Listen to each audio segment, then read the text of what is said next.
love it when people are telling me that like, oh, they're doing like 20 deals a year, or 30 deals a year, 40 deals a year. I'm like, that's fantastic. And eventually I hope to be doing that many, but like sometimes you also got to ask, what are they making per deal? Like, Right. I don't know that somebody's making my margins of six figures on average per flip. You know, the next house that I have coming up, it's a big house. It's 6,000 square feet. We got it. The purchase price was 565, putting 300 into the rehab, but it'll sell for probably 1.2, and so I'll probably make 2 or 300,000 on that one. That's going to take 6 or 7 months total from closing to closing, but at the end of the day, it's still like a six-figure win. So I would say, like, people should focus on getting quality deals rather than just getting a large number of deals, because Yeah, quantity. Yeah.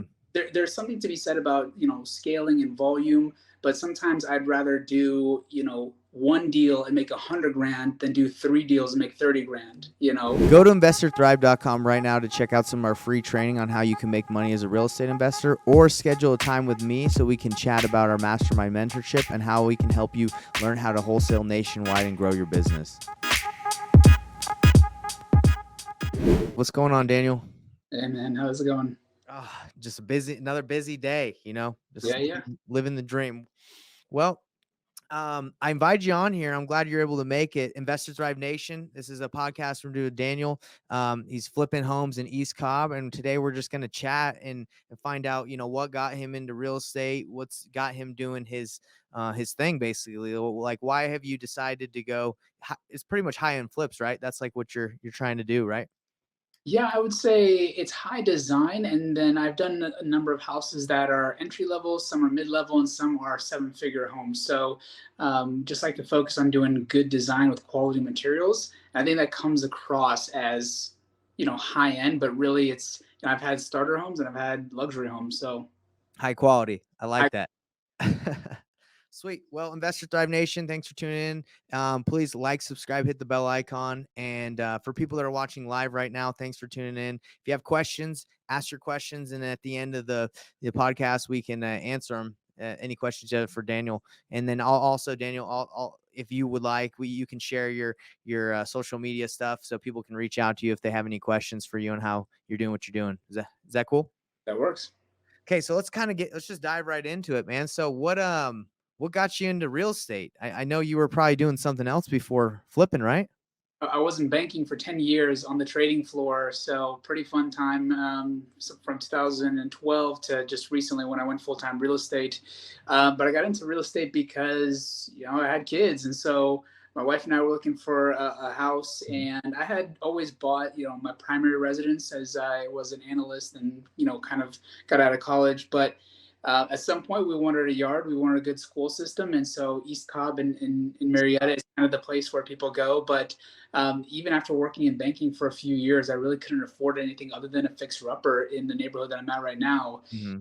So, we found the worst house in a great neighborhood, and we totally gutted it. And that's kind of how it started. And then, I learned a lot, made a lot of mistakes, along the way. But, I kept getting better with every house. And so we did our primary residence, this house I'm in right now.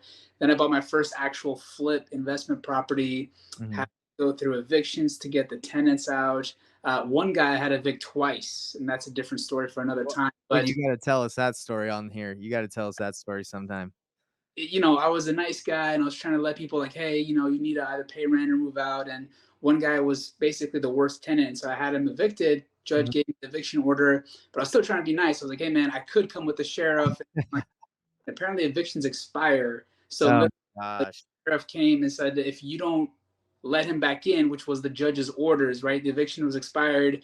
Judge's orders, you have to let him back in. You're getting arrested. So I didn't want to go to jail. So I had to let him back in and then had to go through the entire eviction process again. But anyways, that property, we got everybody out right in literally like February 28th of 2020. So like March 1st, we started the demo and the construction. That was the beginning of COVID, right? I mean, literally it just started to Were you turn. scared, bro? Were you scared when COVID hit and you had this house? I was glad that people were out. So that was the main thing because it was a night. It took like 6, 7 months and thousands of dollars to get them all evicted. So I was like, finally, I got everybody out. I didn't know what the real estate market was going to do necessarily, but I figured, I'd do an okay flip, medium. I had no idea what I was doing in terms of flips.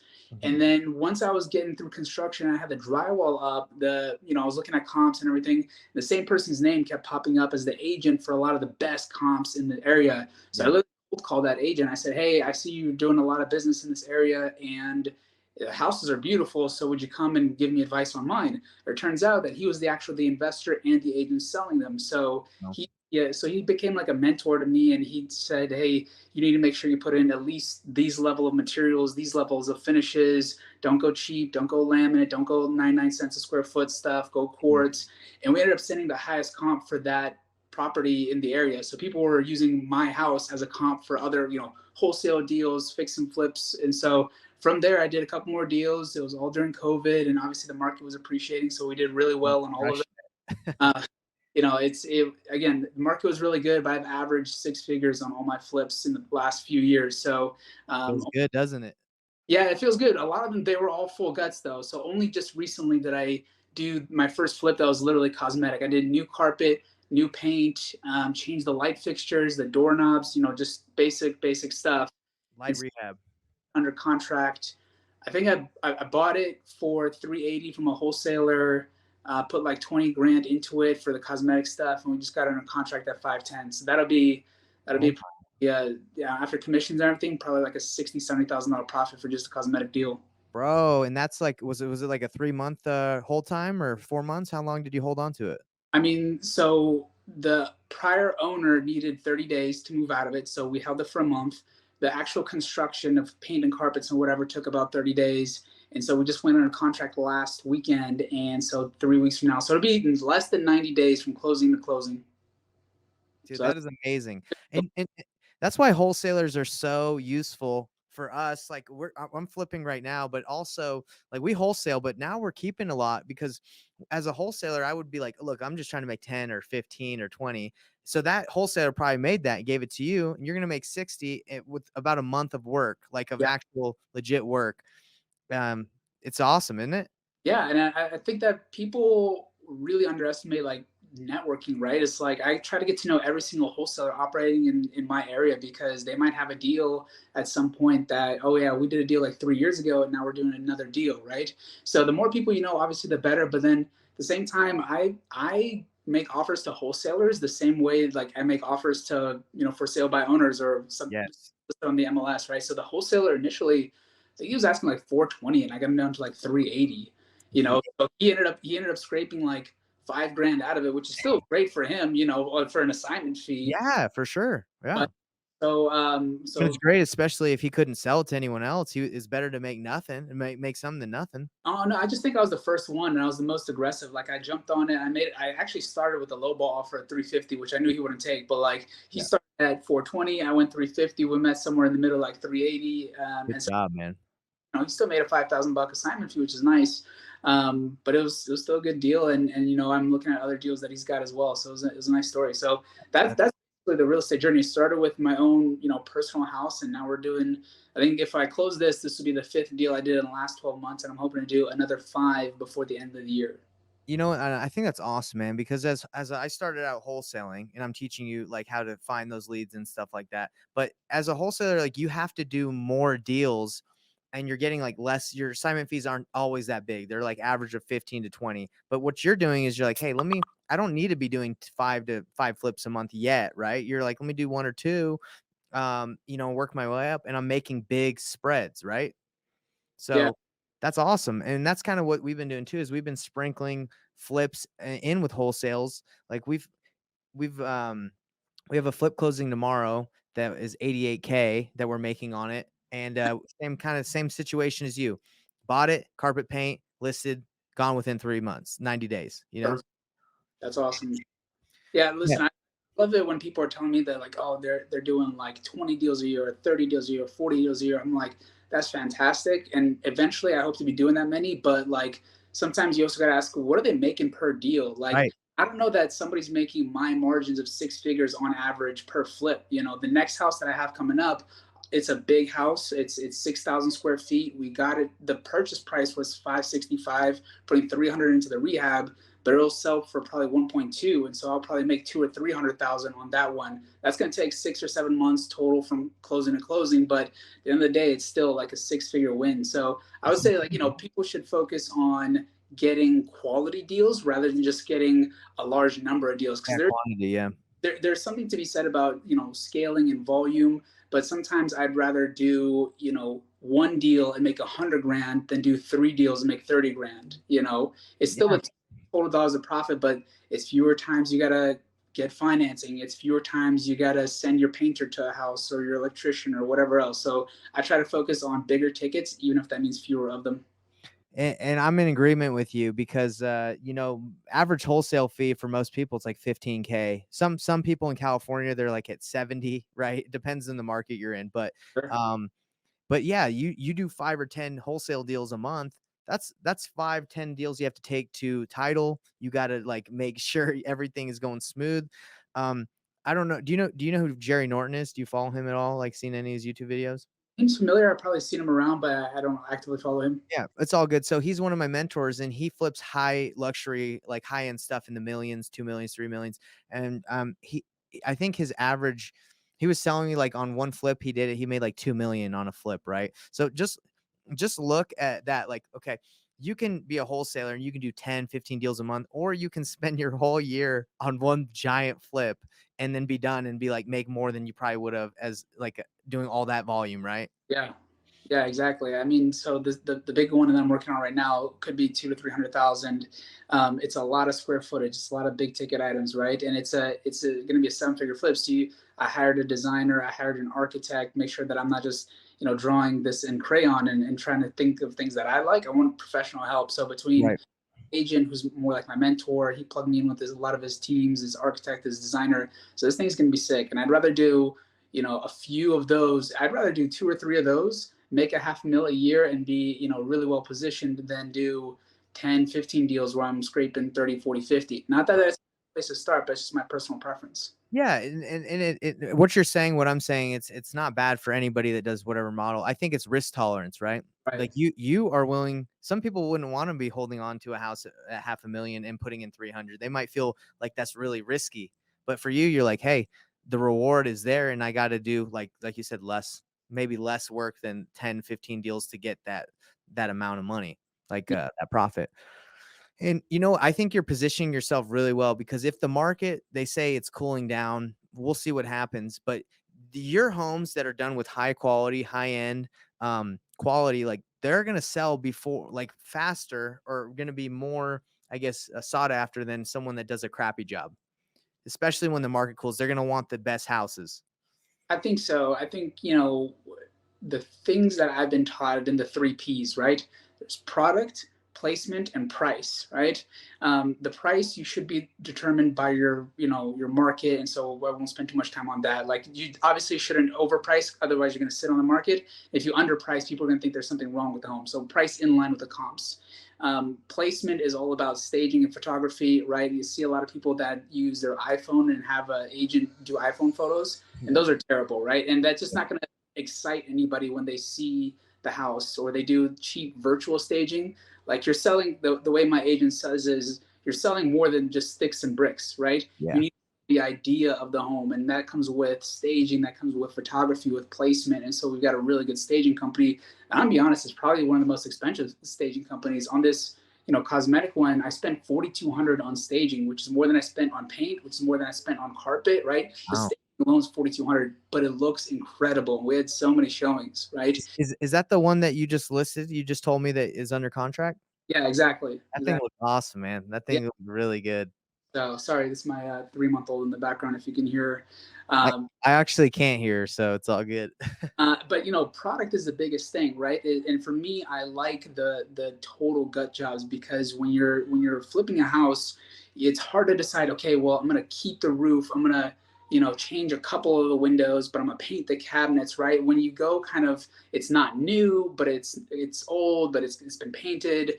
Those are the hardest ones, because you got to decide, if I'm gonna spend $1, am I gonna get it back? Is there gonna Mm. be $2 of return on that? But when you do a full gut, man, you're not saving the flooring, you're not saving the kitchen or the bathrooms or anything. You're going to change the roof, you're going to change the windows. It makes it easier to budget too, because you can do a line item by line item. There's no surprises because you've already budgeted for a roof. Even if there weren't any leaks, you know, to get that top dollar, to get that product, to get that high quality finish, you're going to need a new roof. You're going to need a new windows. You're not just going to paint the old wooden windows. You're going to go with quartz instead of, you know, level one granite that you see sometimes people do. So I think it's just a lot easier mentally when you go for a full gut, because there's no surprises. You just budget for brand new everything, brand new HVAC and water heater. Like unless it's been changed in the last couple of years, buyers just want the new water heater. It costs you $1,000, but it's part of the entire package of a basically brand new home, right? So that's what I'm talking about when it comes to like the top product. And that's interesting because you're right. Like when I was just looking at a house. Me and my wife is from Canada, and we were looking at a home that we're possibly potentially going to buy. Or we're always looking, right? Because we want a vacation home in Canada. And when you see that new water heater on there or the new AC or whatever, you're like, ooh, it's nice. You feel like you're getting like literally a brand new house, even though it was built in the 50s or 70s or whenever. Yeah. And I mean, like, it's a lot easier when, you know, you're doing like your seller's disclosures, right? New HVAC, new windows, new water heater, new electrical, new plumbing, new electrical panel, right? I've had to replace concrete driveways. And when you have a product that is done well, right? Mhm. It stands head and shoulders above everybody else. So, like you said, even if the market does rebalance or cool off or whatever, buyers are going to gravitate to something that's turnkey and that's Yeah. done well. And I can rep to them that yes, all of this is brand new and is warranted. And if there's ever an issue, here's a company that did it. They'll stand behind their work. Yeah, there's power to that for sure, and I think I'm excited for you because I think you're well positioned with the skill set you have. And another thing is by going for those complete gut jobs, I'm sure your competition to get those deals is lower. I mean, I'm sure there's flippers that are like don't want that, right? They're like, oh, that's scary. Or have you kind of noticed that maybe by going for like bigger rehabs, like there's less competition on those? Yeah, and I think especially in the East Cobb neighborhood. So for anybody watching who's not familiar, you know East Cobb Marietta is a really family friendly neighborhood. It's got some of the top schools in the state, and so the starting point for a lot of flips out here in the suburbs. I mean, a fixer goes for 400,000 or 500,000 plus, right? So that already eliminates a lot of the competition because the folks working inside the city of Atlanta, you know, a fixer there might be 150 to 250 to 300 depending on the location and the size. So just at a higher price point, there's fewer people swimming with these kinds of entry level tickets, and then it's a higher rehab on top of it, right? So all in investment can be easily north of 600,000 total, right? Wow. So on average, we're not talking about your cosmetic lipstick job. So I think that by itself already eliminates a lot of the competition. And then, you know, there are fewer wholesalers operating up here. There are fewer flippers operating. There's people who will buy a house even as a fixer just to get into the school system, and they'll fix it up over time. So I think there's less competition for a number of reasons, but I think if you can find your niche in this area, I think I've done really well so far. That's awesome, man. And I grew up there. Grew up at Yeah. Pope. I went to Pope High School right off Shalford Road. Oh yeah, yeah, yeah. That's like 7 minutes north of me. Yeah. It's crazy, man. Small world, right? Yeah, I mean it's crazy because I think one of the best things investors can do for themselves is really understand their markets, right? And the reason I bring this up is because in this local market, you know this, you know the difference between a house that's in the Walton School District versus in the Wheeler School District. I mean, literally the next street over, the same floor plan, the same age, the same condition.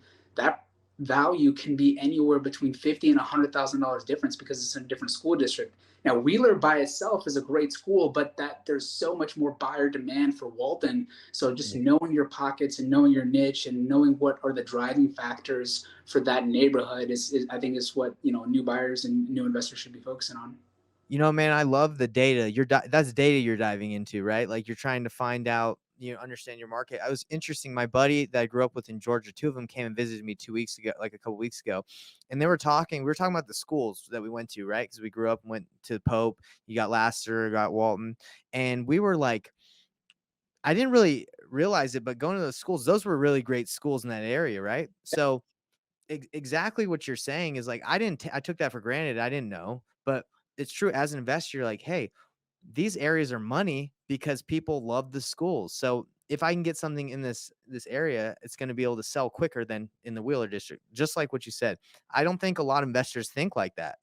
So how did you kind of get that mindset if you're of knowing that those are the schools that demanded the highest I guess return? I just looked at who was charging the highest prices, right? If you looked at, some of the things, if you just pulled up the MLS locally here and you saw one house that's in Walton, one house that's in Wheeler, without knowing which of the school districts it fell in, you'd be like, oh, this house is $100,000 cheaper. I should go after that one, right? And like, oh, this one's $100,000 more expensive. Nobody's going to buy that one. And then it ends up selling faster than one in Wheeler. And you start diving into it, and it just kind of becomes a very apparent pattern that people want that school district, right? And so if you're someone who, so like the cosmetic one that I'm doing right now, I'll be honest, there's a big power tower right behind it. It's kind of Yeah. got a steep grade, and because I didn't do a lot of the systems updates, it was just a very cosmetic refresh. We only listed it at 500. We got a couple offers right at 510, so we priced it appropriately. And even though we didn't do the full gut job, we knew that the buyer for that house was someone who wanted to be in the Walton School District but couldn't afford six, seven, $800,000 home, right? So by knowing your school districts, by knowing the driving factors of why people want to buy in that area, you can overcome things like power lines or a steep grade or very little yard, because that's not the most important thing, right? Yeah. If I sunk $100,000 into that rehab, I probably would have been about the same profit margins, right? I would have spent $100,000 more, but the house would have only sold for $100,000 more. And so that's what we decided, just to go with the cosmetic rehab, and then let an owner occupant who wants to be in that school district kind of take it wherever they want to go after the fact. That's so cool, man. And I remember you talking to me about this. That was like your direct thought process and it came true, right? Yeah. It literally happened. What you said happened. That's so cool.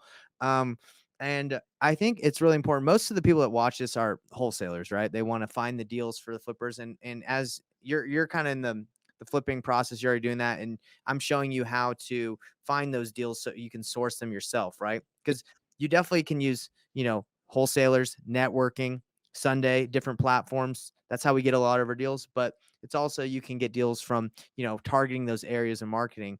But that's really cool that you figured this out. And I just want to say to the wholesalers or flippers, whoever's watching this, you need to know the data and the information in your market, just like Daniel's saying, because you could pass on, you could be talking to a seller who wants a certain amount, and you could pass and be like, oh, they want too much. But if you understand your market, maybe they're right in the money and you can make a deal, you can flip it or you can wholesale it. You really got to know your info.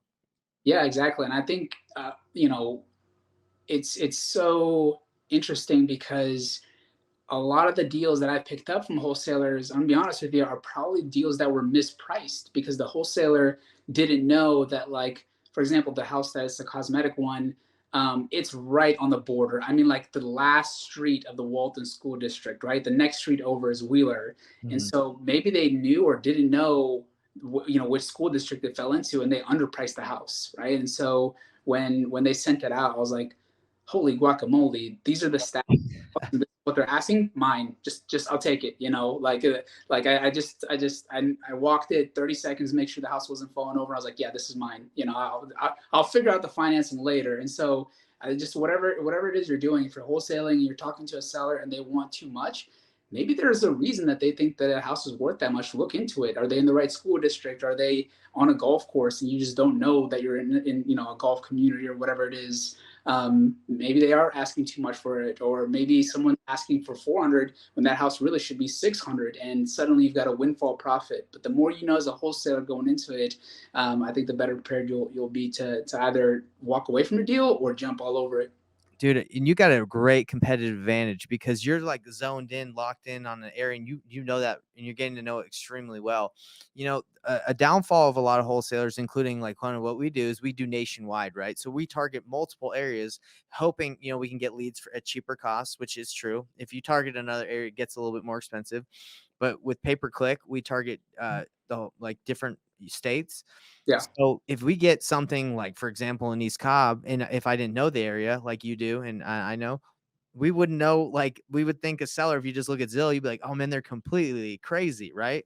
But yeah. So I think there's a lot to learn from your experience in this podcast, that being really niche, or knowing an area, specific area really well, is powerful. It's super powerful. Yeah, I can't be all things to all people. And honestly, I've got friends that are in the real estate business and they send me deals, good deals, honestly, like in Northeast Atlanta or south of the airport or Southeast Atlanta and some of those pockets that are really like growing quickly. But that's like over an hour from me. I can't imagine like traveling to the job site to do that, to manage the projects and the labor. So try to focus on one niche and be really good at one thing, and then once I feel like I am, then I can kind of expand from there. And so, I don't know, maybe nationally would be great. If I could build the pipeline of national wholesale deals, I absolutely would. Yeah. Maybe that's the next step after I take over East Cobb. Dude, that's the goal. And by the way, you can leverage all like these friends and these people you're working with that are sending you those deals. If you can get someone in your company that might be like focused on trying to dispo those out, you might be able to make some wholesale deals and be like, yeah, I'll take this one on and just wholesale it, Oh, get it under contract. And that's what we do a lot. You know, people will JV with us, and we'll either JV the deal with them or we'll buy it. But there's power in having the relationship that you do, and taking those deals and connecting them and making making an assignment fee. yeah, yeah, I love it, man. I love actually. It was funny. One of the things I think is underutilized is networking with agents. Because people see as agents as like their competition, right? Dude. Really, like they should be your partners, because if an agent knows that somebody's thinking about listing or selling, they'll, what's the word, bird dog it for you, right? Pocket listings is what we say. They got pocket listings. They got pocket listings, and you're like, hey, if I make an offer on this, before it hits the market, do you think your seller wants to accept? And the agent, their incentive is to get a deal done. So if their seller is happy and they can get it done quickly, hey, maybe they're underpricing it by 50 or 60 grand. You don't know, or maybe they'll take 50 or 60 grand less just to get the deal done. So I Yeah. would reach out with agents.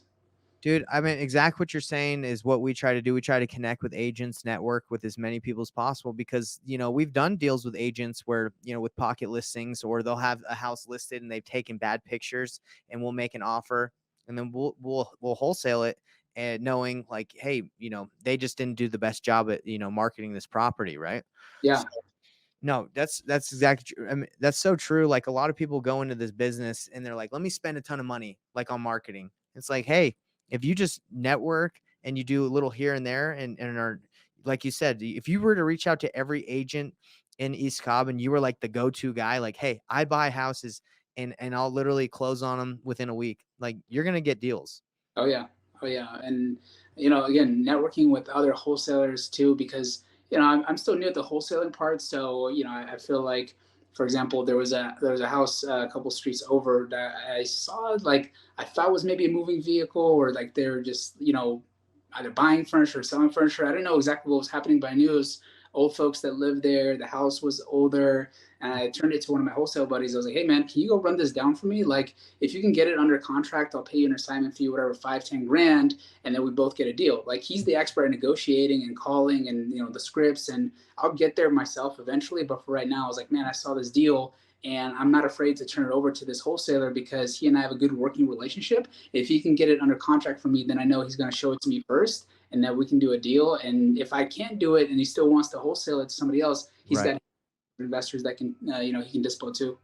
That's awesome. So you're like, hey, buddy, track this bad boy down for me. Yeah, why not? Because they're the experts at it and they do a lot of deals. And I've never seen people like try to, we have VAs and we have cold callers and we have skip tracing, and I feel like nobody has ever thought about, hey, here's a house, it's on my block. I know the old folks that are living are thinking about moving, maybe not. Go track it down. Go bird dog it for me, because I'll buy it. Here's the price that I'll buy it. Anything you get below this price, that's your spread. So if I'm willing to pay 400,000 for a property and you can get it for 200,000, great. I'll pay your 200,000 assignment fee, no problem, because I told you what I wanted to pay for it. That's So good.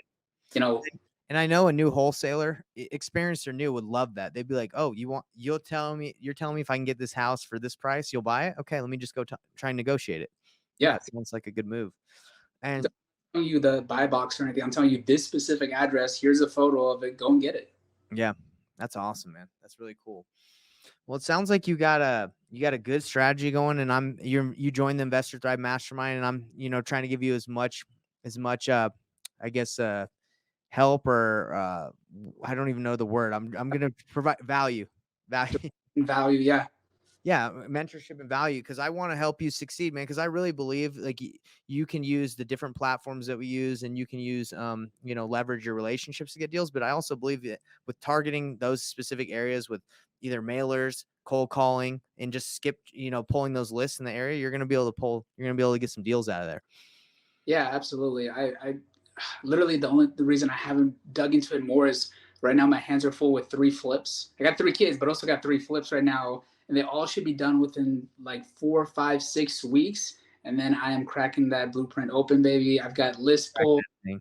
cold callers, everything. So it's gonna be a great summer because it's gonna be a ton of learning for me. I know I've got you guys as a resource and Sean, and so I'm looking forward to it. And I gotta put these projects to bed first, close them, make my cash, and then hit the ground running on the next set of deals. I love it. And Sean, you said Sean, have you talked to Sean Hayes? I haven't, but I've seen him active a lot. I saw on the deal analysis earlier today he was talking. So I've heard him, I've seen him work, but I haven't spoken to him directly. Dude, you should reach out to him when you get some time. He's a great resource because we went to Pope and we know a ton of not only do we work in there, but we know a ton of agents in the area that we could connect you with that specifically do East Cobb, in those specific school districts. So, we can connect you to some people in there that you might already even know. But like one of our buddies is named Ross Hester. They got like a brokerage called the Hester Group or something like that. Have you heard of that? I know that group. Yeah. Yeah. So his Ross went to high school with him, and I think his dad owns the brokerage or something. So Mhm. we'll have to put you in, unless you're already in contact, but maybe I'm sure they come across some deals that they might be able to send your way. Yeah, well, one of the things I do is, like I said, I see, for example, a house I'm working on right now. It's in a really nice subdivision, and I see somebody else that just listed a flip there. They listed it at like 630, right in line with the comps. And I talked to the agent, and she's really cool. And she's like, "Oh yeah, we actually are under contract, not at 630, or 675, and we just appraised." So it's like, "Oh wow, well I got this other flip that I'm working on right now, and it's." If you guys are praising 675, nothing personal, but my house is better than yours. I open up. Yeah, I know the layout of all these houses; they're all the same, and so you guys kept these walls. I opened up these walls, so my flow is better. My floor plan. So if you guys close at 675, I'm listing at 699. And just having those relationships and that information is crucial because it's market intelligence, and it's about, like I said, going back is, are you priced appropriately relative to the comp? And so it's just, I think we're saying the same thing over and over, but it's a huge relationship business. well, I love it, man, because this whole podcast we could sum it up. We've hit on some really great stuff, but if you don't understand your market, you need to understand it because you could be leaving a lot of money on the table as a wholesaler or as a flipper if you don't understand like your market and how to price stuff. So Yeah, it's been absolutely. awesome, man. Well, I'm here to help you out, and I'm glad that, we have this working relationship, and I'm excited for your growth. Let me ask you this before we end: do you have one nugget you could drop to Investor Thrive Nation for people to implement? Like, do you have one thing you'd like to tell the people out there? Yeah, I would say if you're out there and you're thinking about, how do I do this or how do I do that, you got to learn by doing. I can tell you about swimming. You can listen to podcasts about swimming. You can go and network with the best swimmers in the world. But until you get your butt in the water and start, even if it's a doggy paddle or just floating in place, you will not learn how to swim. So go out, learn by doing. You'll make mistakes. You'll learn along the way and find mentors. But you gotta learn by doing. That's the only way that you're really gonna grow in this business. Bro, I love that so much. I was listening to a podcast earlier today about this girl who just said, she would prefer boldness, being bold over intelligence. She says it's both important, but bold people, they just go for it. They take action, right? Just like you're saying. And intelligent, not saying that you can't be both, but intelligent people like to think about it, analyze. But the people who are bold that just go out and do it, they sometimes accomplish more because they're like, I got to go learn.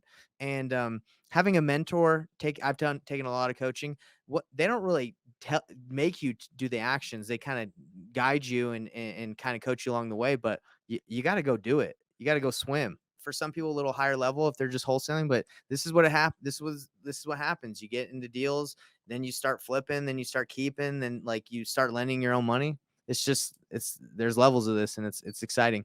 Love it. All right, brother. Well, it's been a pleasure, and we're gonna keep working together. And anyone that needs my man in East Cobb, you know where to go. Daniel, right there. Thanks, Nate. Good to see you, man. Later, brother.